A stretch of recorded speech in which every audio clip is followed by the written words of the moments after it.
મહેસાણા જિલ્લાની ખેરવા ગણપત યુનિવર્સિટી ખાતે 2 દિવસીય વાયબ્રન્ટ ગુજરાત રિજનલ કોન્ફરન્સનું આયોજન કરાયું હતું, જેમાં ઉર્જા, ફાર્મા, એગ્રીકલ્ચર, પુનઃપ્રાપ્ય ઉર્જા સહિત 21 ક્ષેત્રમાં 1212 MOU કરાયા છે. ત્યારે હસ્તકલા ઉદ્યોગ, ડેરી ઉદ્યોગ તેમજ મહિલા જૂથને નાણાકીય સહાયના ચેક, ટ્રોફી, પ્રમાણપત્ર અને શાલ દ્વારા સન્માનિત કરાયા હતા. એવોર્ડ તેમજ સહાય મેળવનાર હસ્તકલા કારીગરો તેમજ લઘુ ઉદ્યોગકારોએ સરકારનો આભાર માન્યો હતો.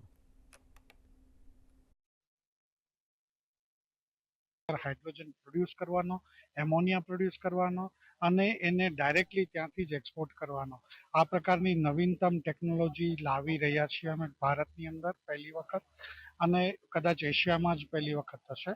આ પ્રકારની ટેકનોલોજીથી અમે ભારતની અંદર અને પર્ટિક્યુલરલી નોર્થ ગુજરાતની અંદર એક રિન્યુએબલ હબ બનાવવા માટે, ગ્રીન હાઇડ્રોજનનો હબ બનાવવા માટે અમે પ્રયત્નશીલ છીએ.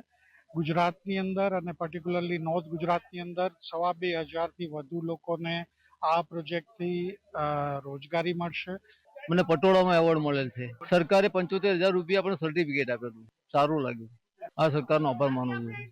હું શું ભરતનું કામ કરું છું અને અમારે મતલબ પરંપરાનું આ કામ છે. અમે કેટલા વર્ષોથી કામ કરીએ છીએ અને અમારું કલા સખી મંડળ કરીને ગ્રુપ છે, જેમાં બહેનો આ બધું કામ કરે છે. અને ત્યાં શ્રીનગરમાં ઘણા બધા બહેનો અવોર્ડી પર્સન છે અને મને પણ ઘણા વર્ષથી ઈચ્છા હતી ને હું કેટલા ગયા 12 મહિનાથી મહેનત કરી રહી છું ને 6 મહિના પીસને બનાવતા લાગ્યા, જે મેં એવોર્ડ માટે મૂકેલો.